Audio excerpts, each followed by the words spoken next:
Welcome, everybody, to Heroes Asylum, issue 110. That is right. We are at 110. Everybody, a happy Easter, a post-Good Friday. And we're going to cover some, some crazy news came out this week. Great movie came out. We're going to review that, talk about Winter Soldier. And, of course, we do this every week with myself and Kane. How you doing, my friend? How you doing, sir? What's going on? I'm recovering a little bit.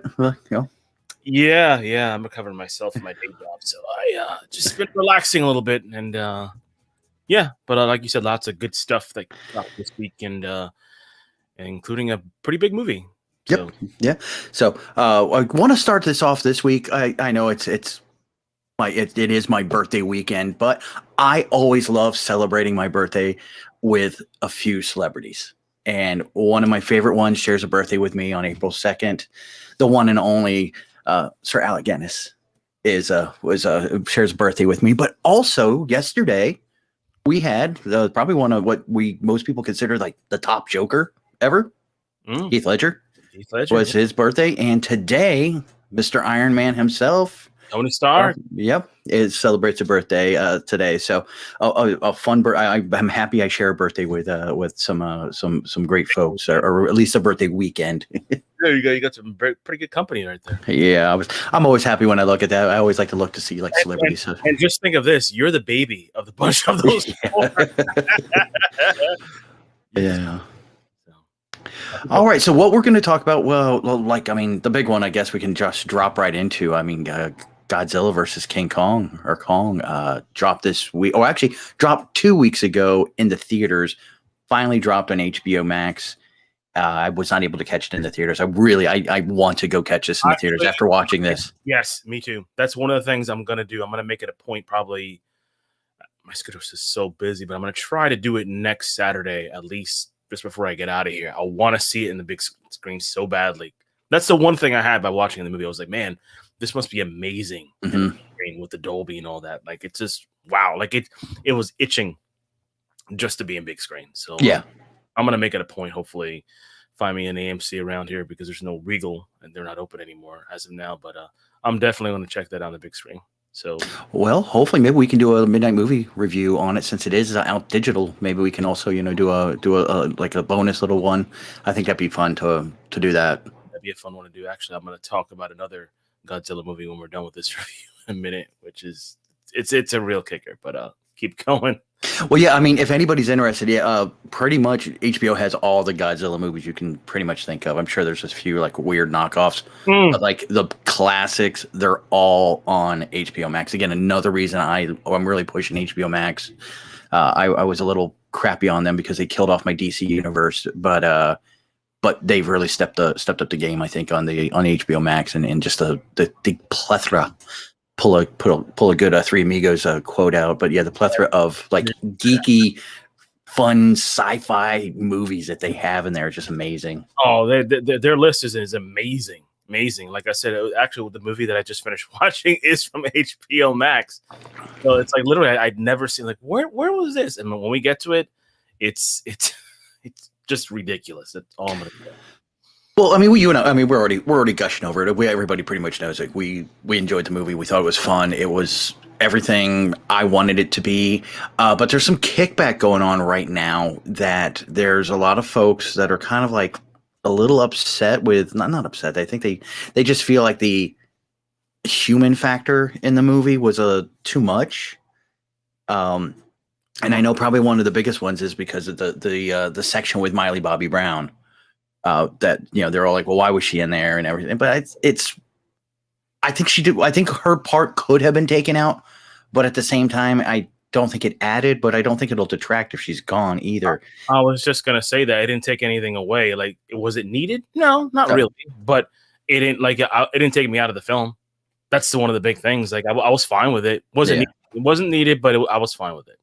I mean, and I think a lot of folks are like, the ones I read online were like, well, it's a kaiju. You don't really have to have a human connection. And yeah, you do. Every kaiju I've ever seen, like even the 60s, you had this human connection. The father and the daughter, I think, was like one of the ones that always sticks out to me for one of the classic Godzilla ones. you always had that human connection, because other than that, it's the humans are just ants to the viewers. You need to have something to care about. Even I believe Dr. Kurosawa in the first film, which was Kent Watanabe, and then he played in the second film. He had a connection to Godzilla because his great grandfather was the one who created the original bomb that killed the first Godzilla. So that's a nice tie from the original movie, and I've always liked that human connection because you keep that pace going, and I like that. And you had the twin girls with Mothra. Remember the twins? Yeah. Those two. That's another kaiju connection. So you kind of need that. You just can't have them like you can't have running like screaming ants. I don't want that. I do want those human connections, but it just depends what you do it. They didn't detract from me. They weren't the best. Was it the best part of the movie? No, but they didn't. Yeah, they were not distracting. Well, the Miley Bobby Brown stuff that was on there really. She was that continuing storyline because her mother died in, was it the movie prior or the first movie? No, the prior. King of the prior. So again, there's that connection. At least they're at least tying that in, that her dad's there, and then of course there's that storyline, which I love that storyline. I think that there was a more, that's where the humor came from. I think because you needed that kind of tongue in cheek every once in a while. I think their storyline is where the humor came from, especially I wish I could remember the gentleman's name that played the conspiracy theorist. Great Monster Podcast. Yeah, I love that guy, man. I was like, and I after watching the movie, I was thinking, I was like, in my head, because I had a couple of this ale beer, which is actually a really good harvest beer. I'm thinking, I'm like, are you trying to get promotion or something on us? Could I actually start a monster podcast? You could? Could I do that? I'm like, I do have all the equipment, but no. Like I said, and here's the thing: a lot of times those characters like that in the movies, because they exist in tons of movies. There's always a character guy in there, a wild conspiracy theorist guy, and he's so outlandish and out there that he takes away from shit, and he takes away from he's distracting. Yeah, this wasn't distracting to me. I actually thought he had a story behind it, like especially the thing with his wife. I was like, okay, once you say that connection right there, I'm in. I'm okay. I want to see where this guy's gonna go. So it's just like I said, not distracting, but it kind of added to the story to me. Yeah, that's what I'm saying. That's what I mean. It added it, but like again, that's the Miley Bobby Brown series. It's like her story arc and everything had him in it, so she kind of needed to be there to be the ground from the prior movies, and yet bring this guy in to have that conspiracy and that fun part. And then of course, I can never get the kid's name right. That was in from Deadpool. I forgot his. He was like the larger, robust gentleman. Yeah, but I loved him. Any movie I've seen him in so far has always been great to see him in there. I'm always happy. He was in the sequel to the Kurt Russell Santa Claus. He was like the bad elf. Yeah. He was I forgot his name, but he was pretty hysterical in that movie. Yeah, I loved again, that was one of the movies I was thinking about, like that when he was he showed up as the bad elf and got adopted, and then some of the great scenes. I mean, there were a few like nods to different movies. Like we see the Lethal Weapon nod when Kong gets up and he's his shoulder's been dislocated and pops it back into place. A great movie that we've already done on the Midnight Movies, your show, was there was a sort of, and I took it as this, and you can say I'm wrong or not, because I'd say you're wrong when you read into something, but the scene when the main bad guy, the bad human who's doing stupid shit, when he dies, straight out of Deep Blue Sea. Oh yeah. I don't want to give it away, but it just totally Lucy. I was like, "Oh, really? We're doing this?" I'm like, "Okay." But I love the conspiracy guy's reaction. Oh man, I wanted to hear the rest of that. Yeah. Where's he going? I was really hoping for looking to see where he's going. He's on a roll. Like, why did he have to die like that? But definitely watch it, guys. Enjoy it. 2-hour movie. It's fun. It's just it's a popcorn movie, and it's a great series for really. It's not a trilogy to me. I mean, it's a quadrilogy, I guess you would call it, or whatever you would call the fourth. Or was it quad? No, not quattro. Quattro. Yeah, quadrilogy. The quadrilogy. Yeah, actually, those 4 little movies. Yeah, they all tie in together, and I think here's the thing: in their own way, they've made a universe that's attached.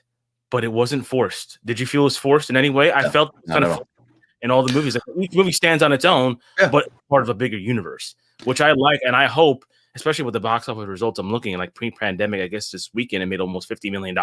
Yeah, I And think it beat out Wonder Woman. I know that much. It so definitely did that. I hope they continue. I really hope, and I hope they get wild and wacky. I Which don't know much more. That's something somebody brought up to me, and I've seen a couple like, oh, I want more. Well, I think you actually posted that on our Facebook page. mm. That, oh man, wish they made more, but I'm like, I don't know. Look, Where would they go? They've really conquered everybody.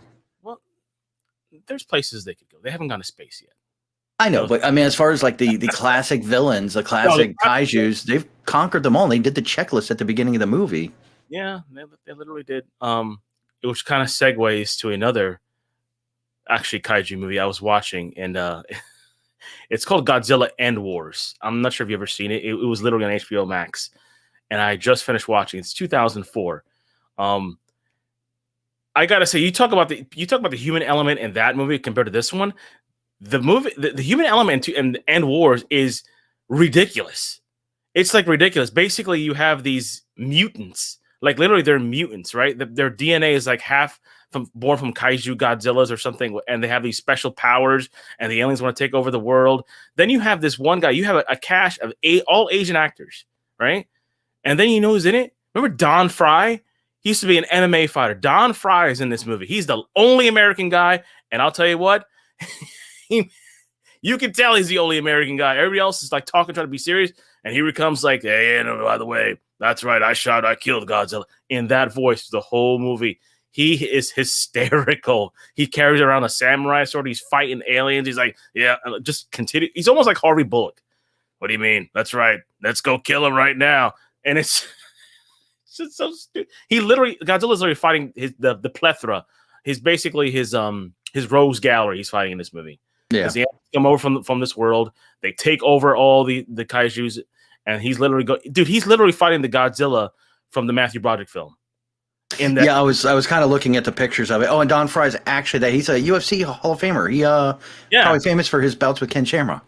Yeah, that's him. Yeah, and dude, you just watch it for his scenes, because you see everybody else just be very serious, like, oh my god, end of the world stuff, and he's just like, doesn't matter. We'll just get to it. What was he rocking, the big porn stash? Yeah. He was the porn stash. He's rocking. Okay. Cool. Oh gosh. If you guys have not, I think it's on HBO. It is on HBO Max. Yeah, it's also called Godzilla Final Wars. It's called End Wars on HBO Max, but the Japanese version is called Final Wars. Yeah, basically the ending of their universe. But it's really fun. If you guys check out Kong vs. Godzilla, then check out this one. It's a fun movie. Ridiculous, but fun. And don't forget to also, there is a 1962 version of Godzilla versus King Kong, or it's actually King Kong versus Godzilla in that one.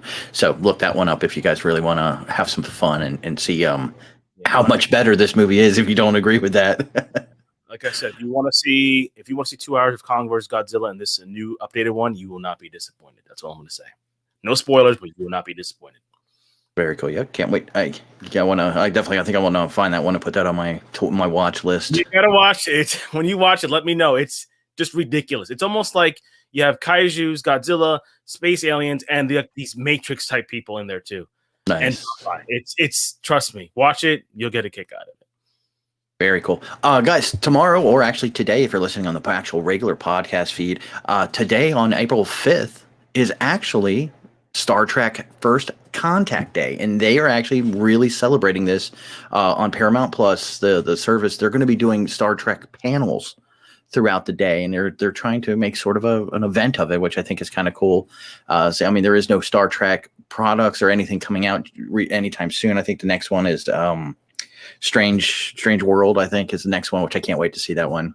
But yeah, so they're going to be doing something. I know Will Wheaton's going to be on there. He's going to be doing some panels.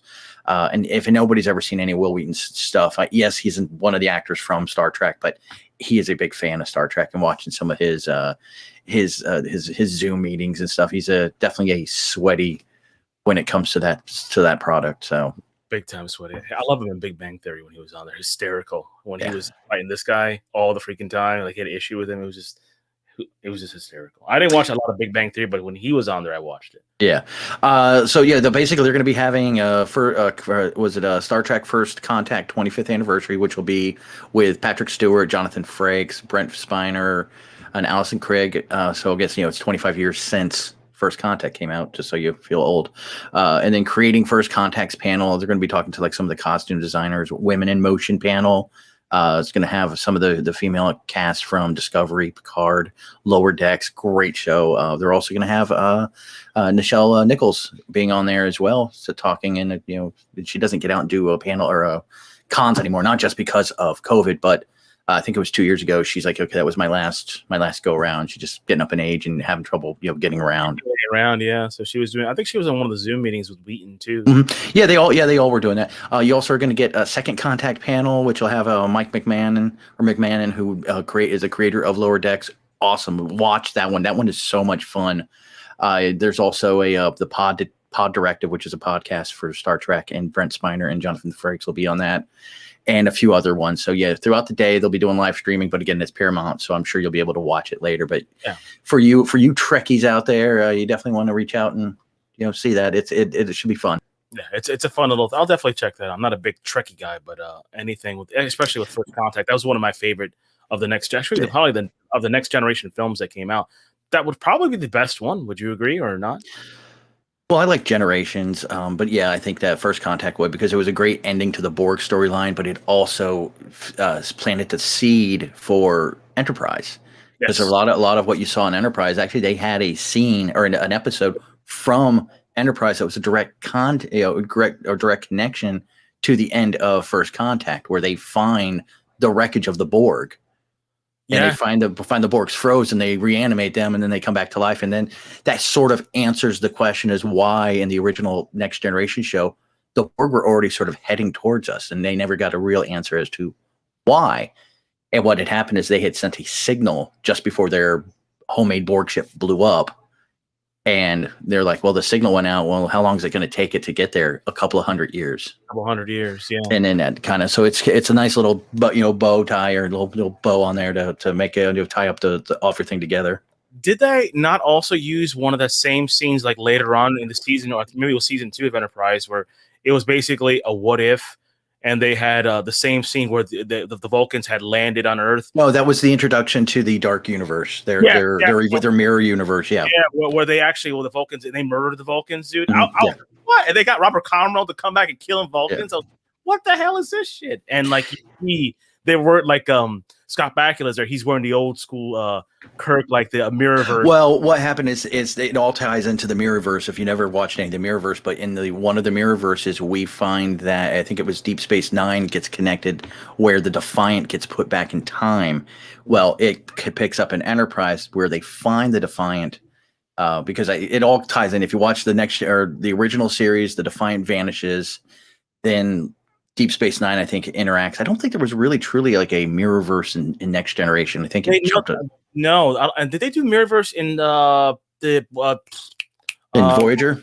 Voyager. Did they? I don't believe they did a Mirrorverse, but yeah, but it was Enterprise, the original series, and then of course, if anybody's watched Discovery, they've kind of reinvigorated the Mirrorverse, and it's a great way they did that.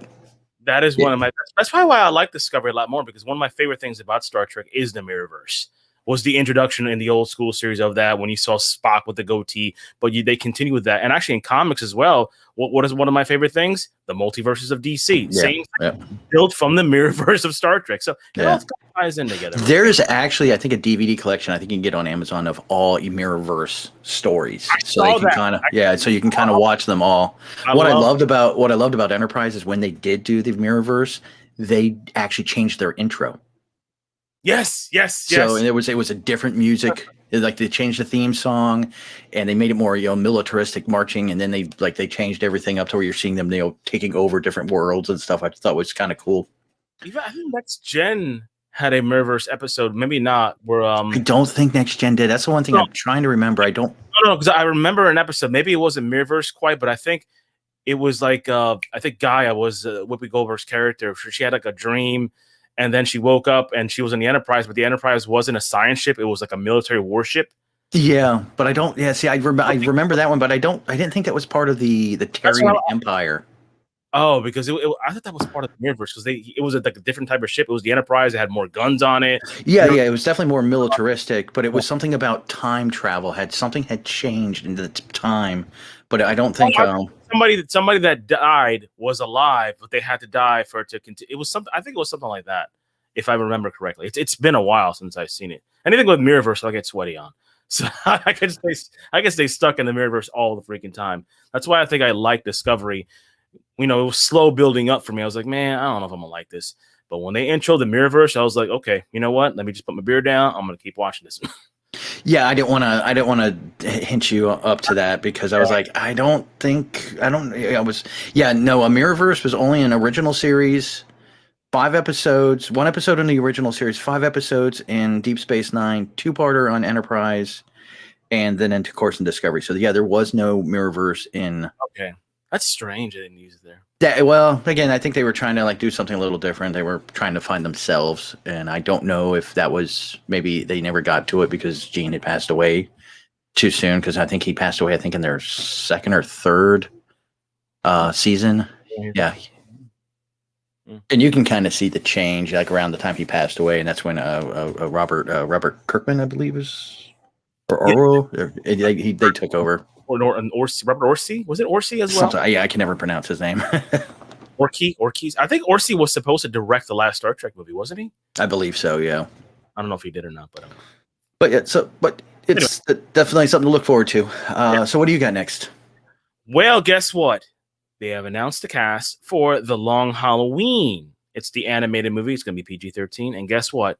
Jensen Ackles of Supernatural fame, he finally got his wish, Mike. He's playing Batman. Well, I think you finally got the wish too.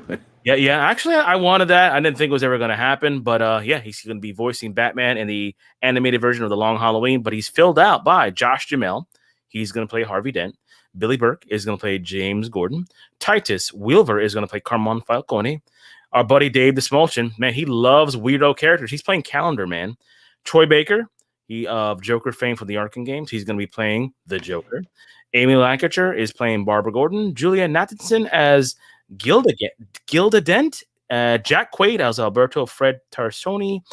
And as Solomon Grundy. Alistair Duncan as Alfred. And other cast members include Francis Collar, Greg Chu, Gary Leroy, Greg, and James Pym. So not Hank Pym, but Jim Pym. So yeah, it'll be fun to actually see The Long Halloween. I know they've used several Batman movies, but they borrowed elements of The Long Halloween, but we've never actually had a Long Halloween film. So, and it'll be fun. Plus, to see Jensen as Bruce Wayne Batman is going to be a little kicker.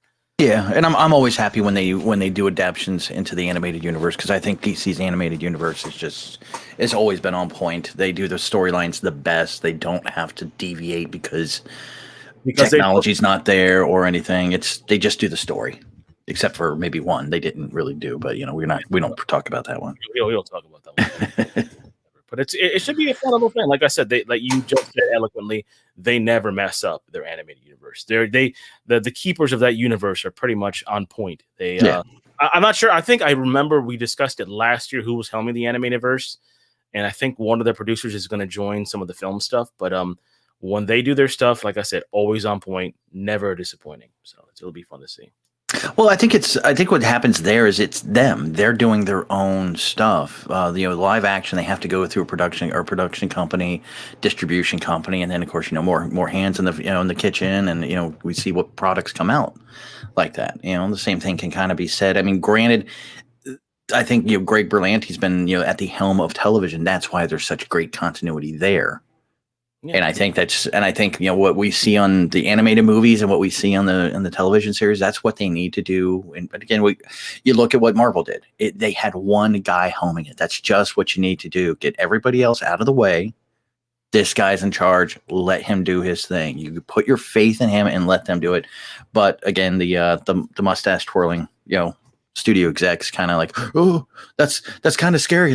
That's where they mess up. If they look at the products they have and how successful they are, they need to mirror that, but they just choose not to. Yeah, because they get meddlesome, and they're like, wait a minute, no, because what they've always been reactionary. They never acted. They react to situations, especially Marvel. They're like, oh my God, Marvel's doing this. I'm like, dude, don't worry what they're doing. Yeah, don't look over there.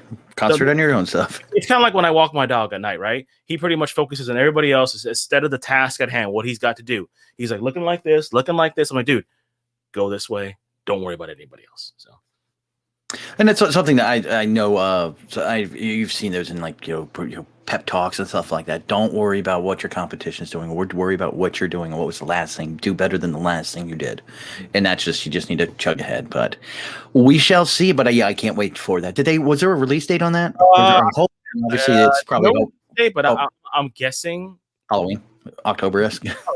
probably Halloween. So So. let's I wonder if they're going to drop those on HBO Max, or is I, it they're going to wait for them? I can't remember what they did last time. I think they still released them as straight to DVD, but or straight to DVD streaming. So I think they're gonna Okay. do that, and then probably go to HBO Max because I think Red Sun was DVD because that was the last one, right? No, No, not Red Sun. The new Superman one. yes, that was DVD, and which I actually And love that movie, by the way. I hope I they think eventually it went to HBO. So yeah. So if you guys will just have to look out for it Mhm. and find it. We were talking about Godzilla and what great job they're doing. And the director for Adam Wingard has been doing a great job. He has now been given control, and he will be helming the Thundercats movie that we've been all wanting for quite some time. And obviously no word on it. He's just been now given the reins, so we'll see. But there's always been this ongoing, with the success or minor success of like the GI Joe movies and the major success of the Transformers movies. As much as anybody can say about what they did, made money. he made money, and he big money too.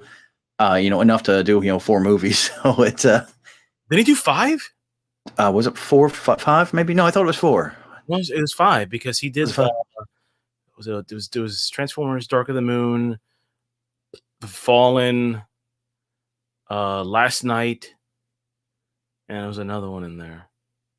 Yes, those are the only ones I can think of. Because I know that the 5th one was with Anthony Hopkins in there. I remember that. Remember that I had that horrible version of Hot Rod where he was like French. Oh yeah, that pissed me off. Yeah, And Unicron was sort of there, but he wasn't. yeah, just a spike sticking out of the world. Yeah, So just a slap in the face. I was like, yeah. really? That's all you're gonna give me? Yeah. And then you have the guts and the gall at the end of the movie to say, it's Unicron. He's coming. What? No. What have we been doing the whole film? Yeah, exactly. Ugh. So, but yeah, I mean, so that it is, it's the '80s. That's still where they're looking at for, for what's the word? I don't want to say vintage, but retro. It's bringing the retro back. We're still living in that time. Eventually, I'm sure they're going to start hitting the '90s, some of the '90s stuff eventually, and we'll wait till that generation starts complaining. Yeah, I can't wait till that generation starts complaining. But I want to see this. I mean, this is like one of those properties that should have been touched a long time ago. But I'm worried of how it's going to look. That's the main reason I'm like, take your time. It can look goofy. I mean, look at Cats. I was just thinking, yeah, right. Look at Cats, guys. You don't want it to be like that. But that's the problem. That they're cat humanoids. They're gonna look like that. That's the problem, and that's why it's one of those properties I would love to see on the big screen. But honestly, I don't, because I don't think it's going to get done right. I don't care who's in the helm, Spielberg, Lucas. It's just I don't know if it's going to look right unless they go all CG. They can go all CGI, but that's expensive, and I don't think it's that big of a property. Yeah.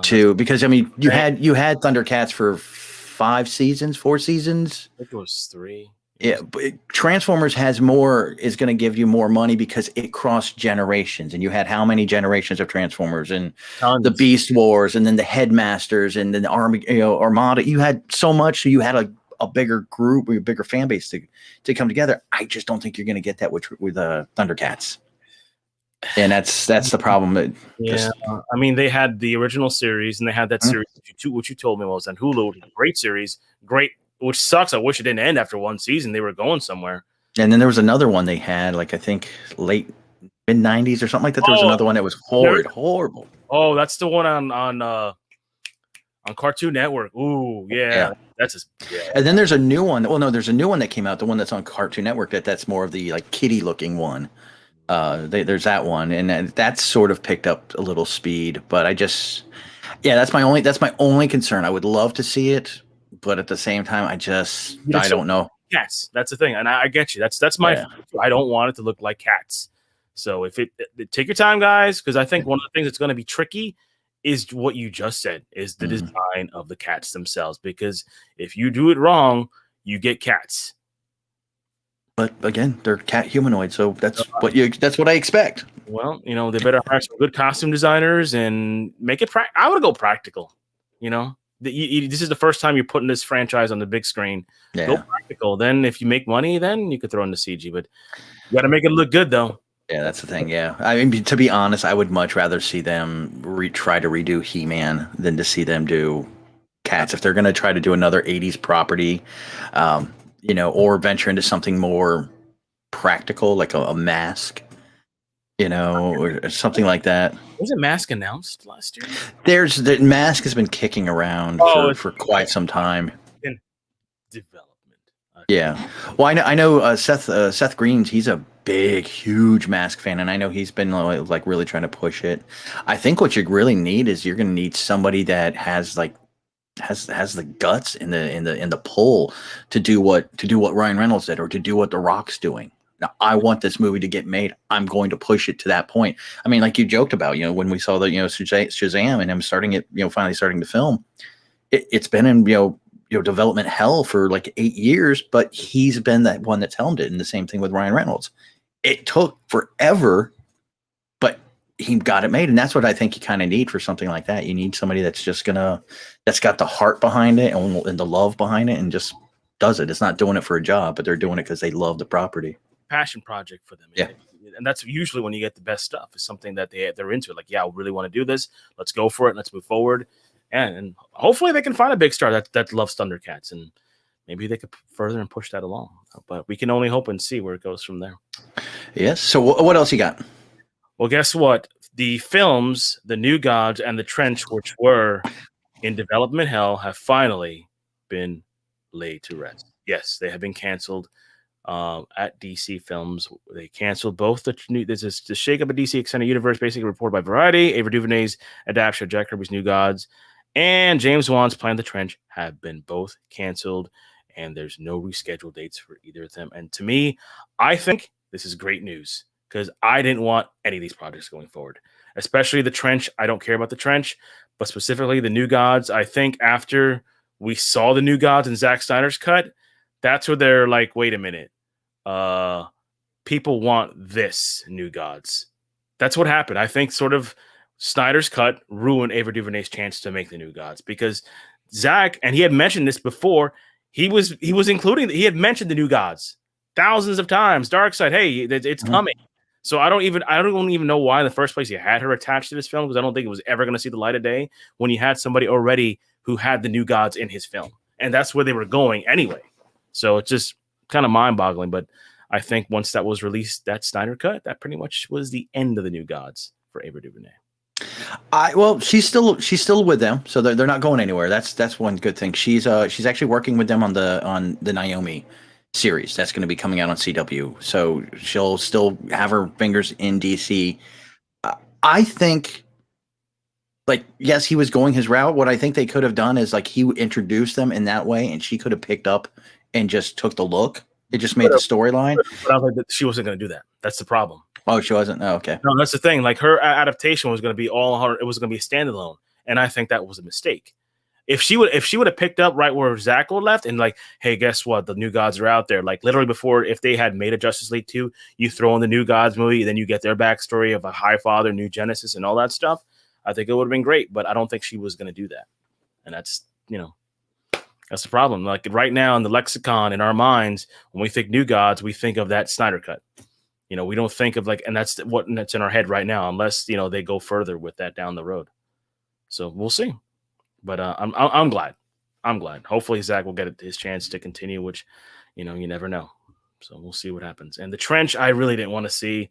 I mean, were you up for a Trench film? No, Trench film was the one I was like, why are we going to see that? Yeah. But again, he's attached to Aquaman too. Like, these two projects, literally, we're talking 5 years down the road that they were looking at, because she's already attached to Naomi. He's already attached to Aquaman too. And we're not going to see those for another 2 years. So I wasn't like, that's why I was like, okay, they're going to bring them back. But but I think they're just letting. I think, and especially when you look at the release dates of everything coming out in the next couple of years, they're stacked right now. Yeah, I think letting them like let it rest, let them focus on their two current projects, and then bring them around because everything I had read about, like, because she was working with Tom King on the New Gods. That's why I think it was good. It's if she could borrow the look from Zach, but continue working with Tom King, I think would have been great because she was bringing in Barda, Scott, Granny, Highfather, the Furies. I mean, so they definitely had a big plan. It's like I said, because it was going to be more based off of not so much Kirby, but more off of the Tom King. I think the what was that, his 2008 run, I think. I believe so. I believe it was. I'm looking at it right now. No, well, yeah, but she's been working with Tom since 2018, so she's been working with him. So I knew that it was in good hands. I don't think her storyline was going to be that whacked out, but I think you're right. The visual side kind of shocked them of what he presented in the Justice League. So, and hopefully we can maybe see more of that. I hope so. Fingers crossed. I mean, at least they go forward with that. I mean, DC literally has the New Gods right there waiting, ready to go forward. You gave us a tease now. Now I just got to let it all out. That's my opinion. But then again, I don't have that money.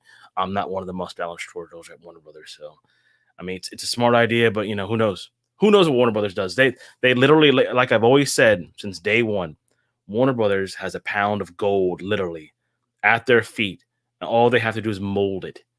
And they just, they're getting there, but they're not there yet. Yeah.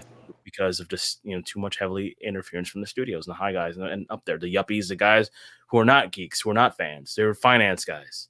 They're the guys who control. They're like, I don't think that's gonna make money.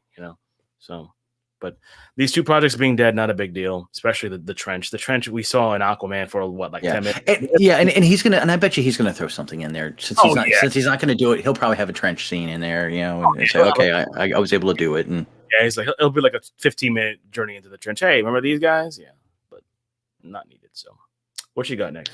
Oh, well, we had a little bit of news come through for down a little bit down under.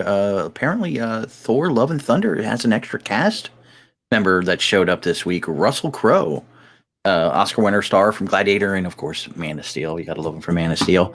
But he has shown up. This is from Deadline that he had shown up to work with Taika. And but no news as to what he's playing. So he's going to be added in as an extra cast member right along with Sam Neill, Matt Damon, Luke Hemsworth. They're returning for their characters from Thor Ragnarok, as well as I think Melissa McCarthy is in there as Hela. Have you seen the picture of her as dressed as Hela? Great. And I think her husband's also involved in the movie as well, and doing something. But yeah, so Russell Crowe's in there, so it's really interesting what he's going to be doing, because you got to remember this is also going to have I think you're going to have Jamie Alexander returns as Lady Sif in here as well, Jane Foster, of course, and with Natalie Portman. But from the Guardians of the Galaxy side, that's Chris Pratt, Karen Gillian, and Sean Gunn are all going to be on there. And then, of course, no, only those three are going to be coming in and joining the project. Wow. And then, of course, you have Christian Bale, but we know he's going to be playing Gore the God Butcher. But no news. You think Russell might play Gore's father, like some kind of Norse god? Maybe he'll play. Yeah, it all depends on what route they're going. See, that's the big thing. I don't know what route they're going to take with the Jane Foster female Thor. What are they going to rip from the comic books? There's a couple of versions out there, so kind of which one you're going to go with? Well, that's one of your favorite comic books. So. Yeah, not a fan, and I'm not the only one, because again, it was probably the worst selling series of Thor, and he's not a big seller to begin with, but that was probably the worst series. But again, the fact that they're bringing in a lot of the older characters, which I was hoping when you and I originally talked about, I was like, if they brought in like Lady Sif back to kind of help her, because again, the Warriors 3 are gone now. I kind of wish there was a way to bring the Warriors 3 back. So I had a discussion with a friend of mine at work. He's a big sweaty as well. And he's like, do you think the Warriors 3 will return because, the snap happened? I'm like, no, they died before the snap. Yeah, they were pretty much dead. But to have Sif back, at least you're giving a little bit of a semblance, because to me, the way the Warriors 3, the way they were treated in Ragnarok was the worst part of the movie. I think that's the part of the movie when we did our watch along, check out the archives and here's Asylum movies. That part was just a total disrespect to the Warriors 3. Mhm. Literally a slap in the face. Like literally no chance in hell. Like I think what was it like that worst like 2 minutes they were all dead and like Yeah. what? Not even a fight. Yeah. So we'll see. They're having Sif back there, and I think Russell will probably play like an old Norse god or something. Who Maybe knows? Yeah, maybe. Yeah, it's kind of fun. Maybe he'll end up playing like Jane's father or something. Yeah, I don't. It's kind of which route he's going to go. But we actually something we completely forgot about because I think we may have an answer because I think we're going to have. I don't know if Loki's show is before Thor or after in little time flips that they're going to be doing in that. Because if you watch the latest Marvel shows, WandaVision, you saw like a connection to 2 movies right there.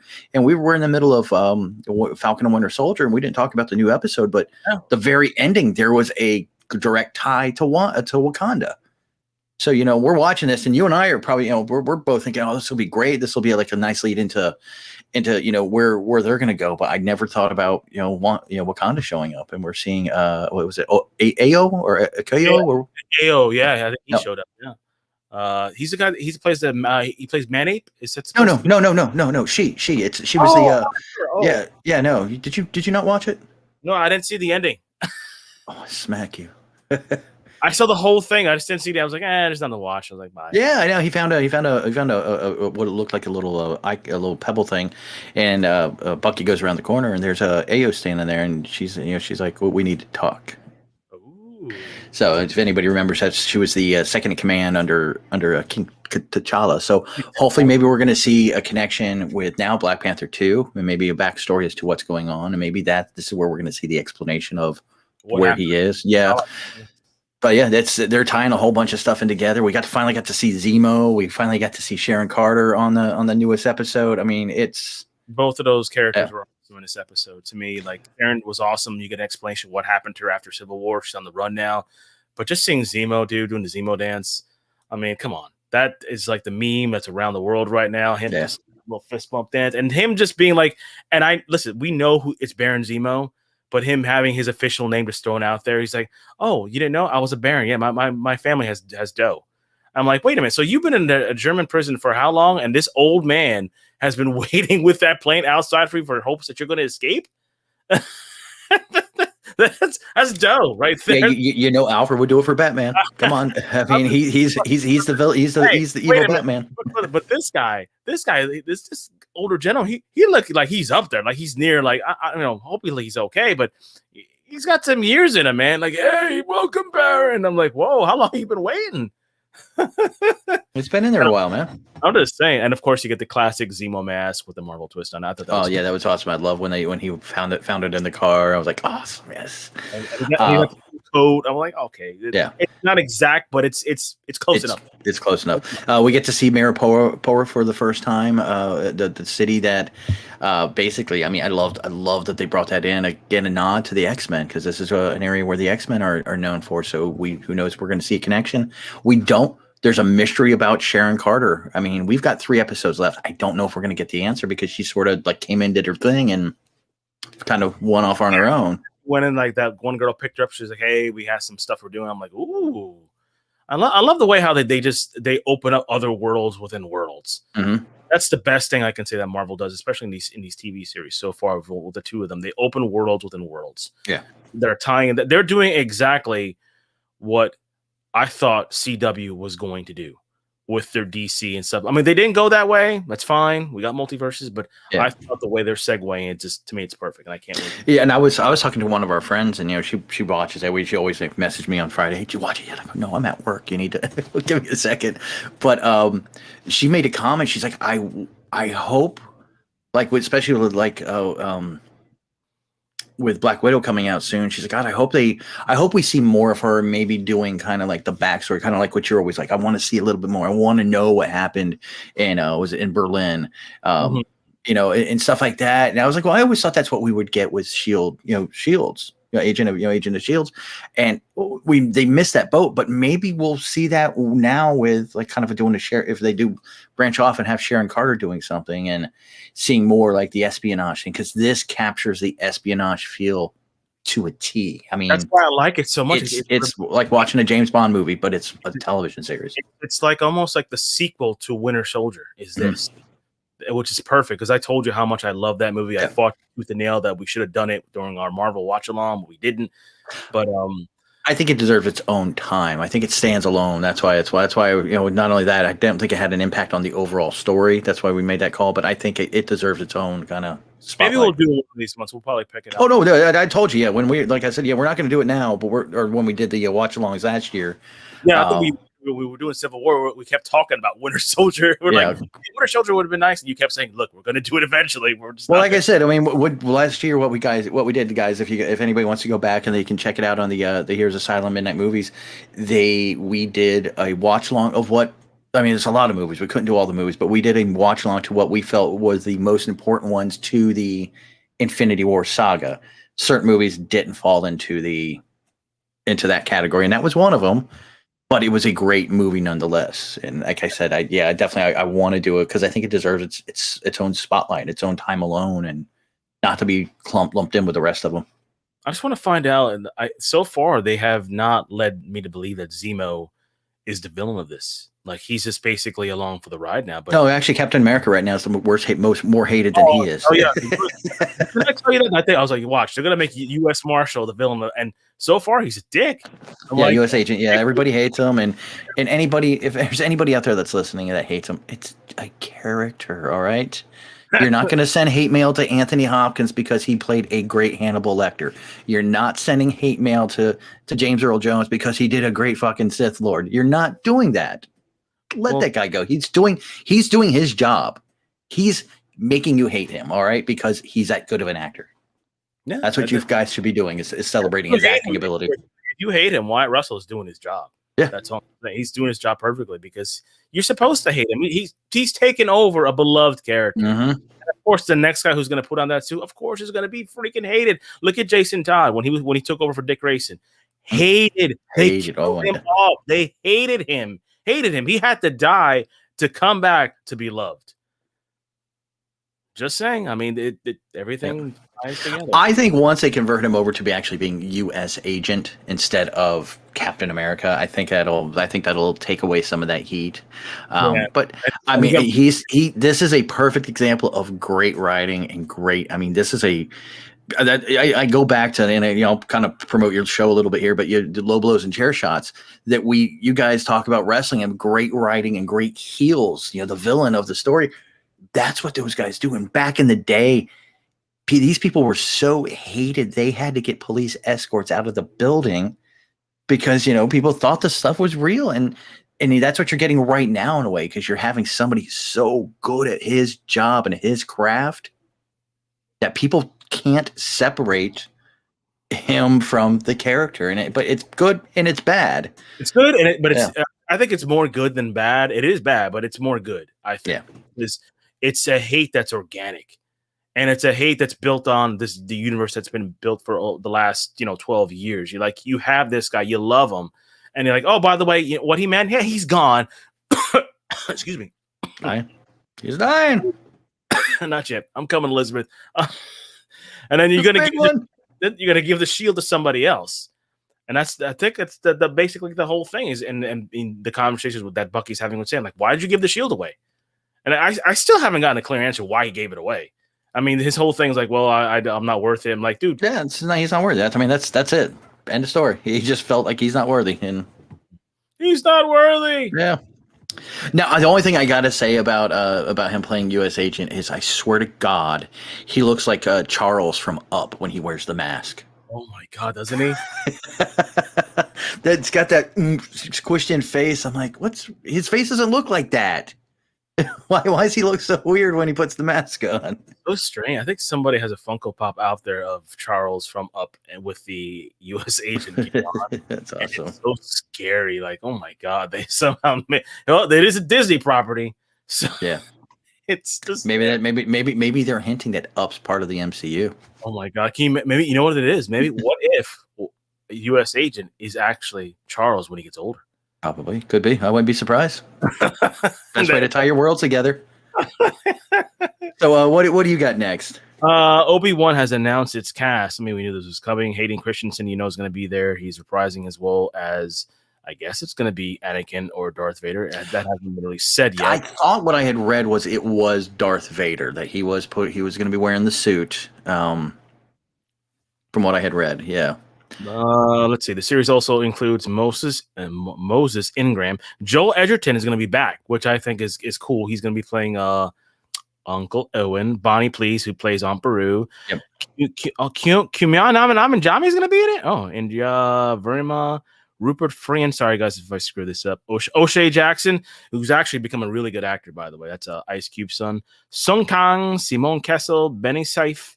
Deborah Chow is going to be directing the first 2 episodes. Oh, nice, very good. I'd like to hear that. She did great. She did great on the episodes of Mandalorian. Yeah. So, that's the cast. We're getting Aunt Beru and Uncle Owen again, which is great. You have these other female characters. Some have speculated one of them could be one of the Night Sisters. I don't know if they're going to go that route because I think by not a bad idea. But I think they're all dead by then. That's what I'm saying. Like you are more like you've been more current with Rebels, and I think all the Night Sisters are dead, aren't they? I think they died during Clone Wars, not Rebels, because I don't think they were around during Rebels. The Inquisitors, are they still out there? Or Inquisitors were the ones during Rebels, so that's probably what you're probably going to see, the Inquisitors. And then again, I think what you're going to really see is Obi-Wan. He's not just a hermit sitting out there. He's probably doing some traveling. He's probably trying to find the remnants of the rebellion. Because there is that one comment, he helped my father during the Clone Wars, but I think he's kind of still helping the rebellion in a more subtle way and not, being too obvious about it. And it's great. You definitely have to have Uncle Owen and Aunt Beru. There is talk. They haven't cast yet, but there is talk to, for a young Luke. So we'd have to see that. And I'm pretty sure we're probably going to see a young Leia at some point, because I bet you we will have a trip to Alderaan, and see, the Organas, and probably see a young Leia too. I think, you just have to have that kind of seasoning in there just for factor.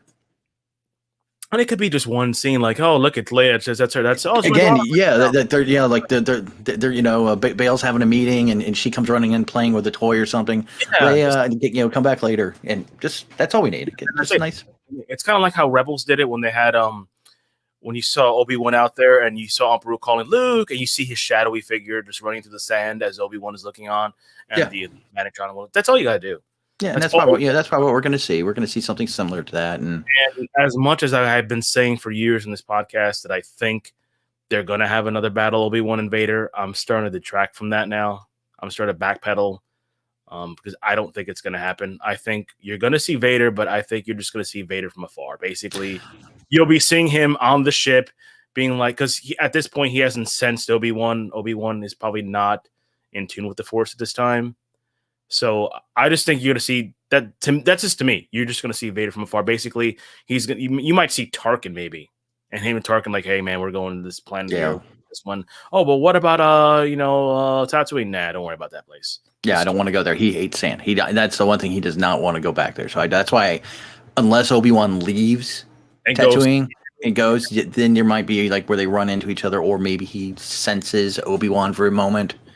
Kind of like how Luke, how he sensed Luke's presence on the shuttle, even though they didn't really interact. They could be flying by. I could see Vader being more hands-on on like seeing what he's doing. Like, this isn't just Obi-Wan. This is also, we're going to see what Vader's kind of been doing. So we might get a little bit more of a Vader show to this degree. I don't know how many episodes they're going to be doing. It's a one shot. I think they said it's a limited series. And I heard whispers 10. Okay. 10. Okay. That's about like what Mandalorian did around there. I think they did 8. They did 8, yeah. That's not certain.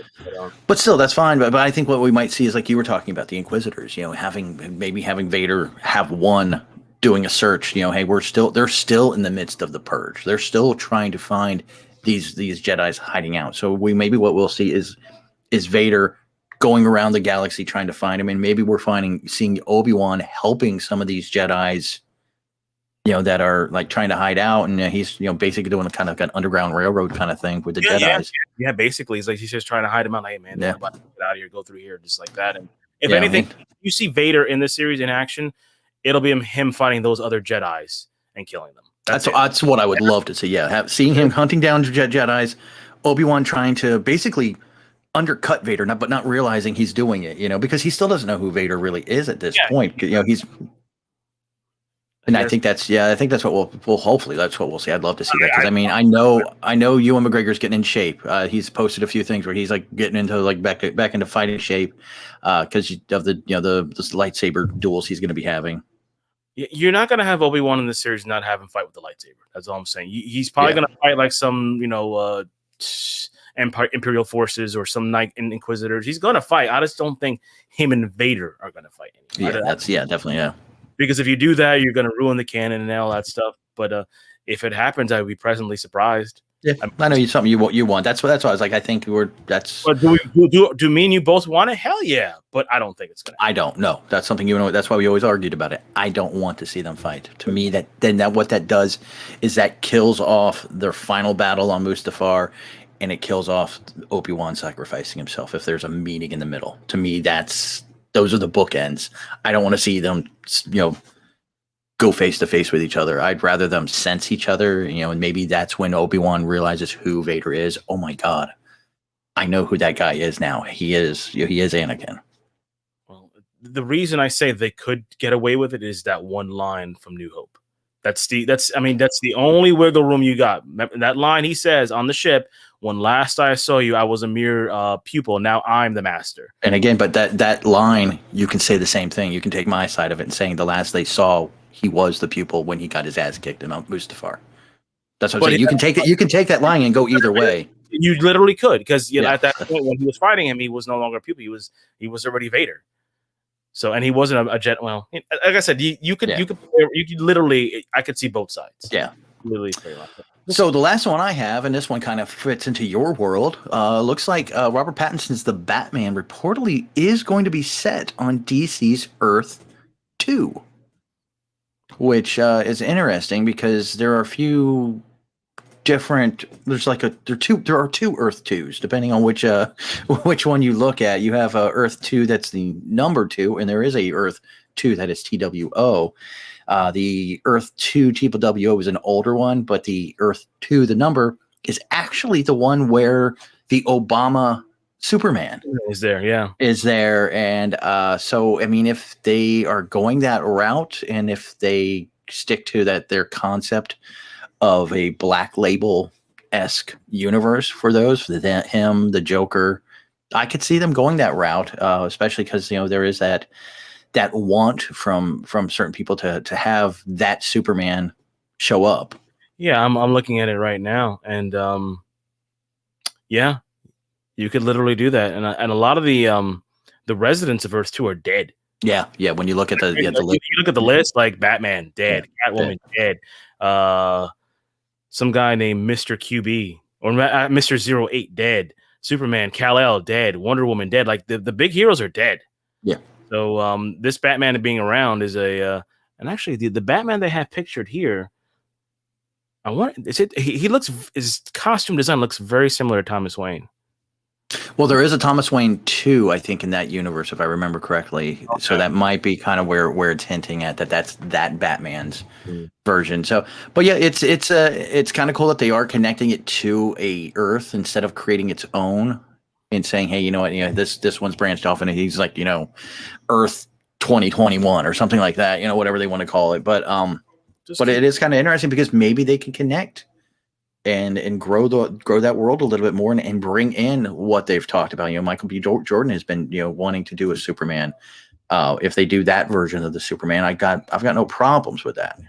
Yeah, they've already said it's Earth 2, and last year during that DC fandom, they did discuss the theory of the multiverse. So it's right there, and it doesn't take away, like if they did want to do a Batman continuation of Zack Snyder's universe, it doesn't take away from that, because you basically have just said this is Earth 2 Batman.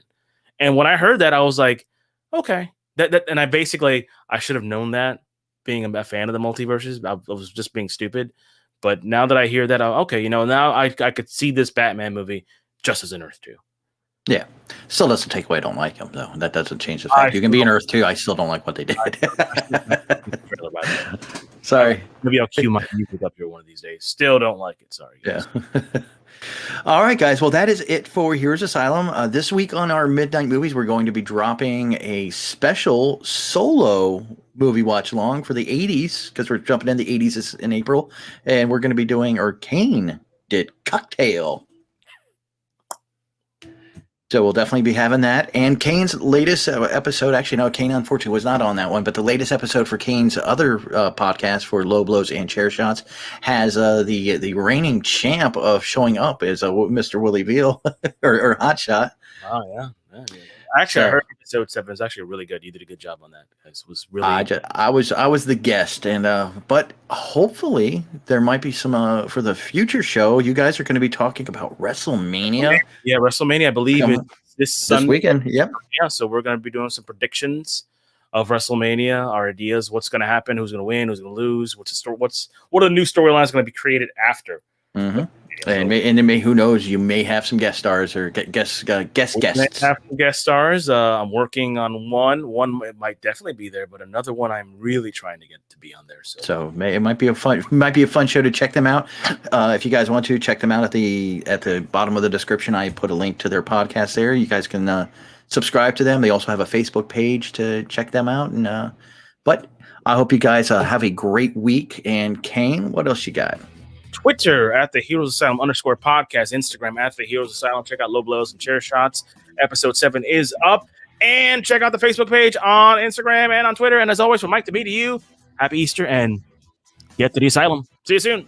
See you guys.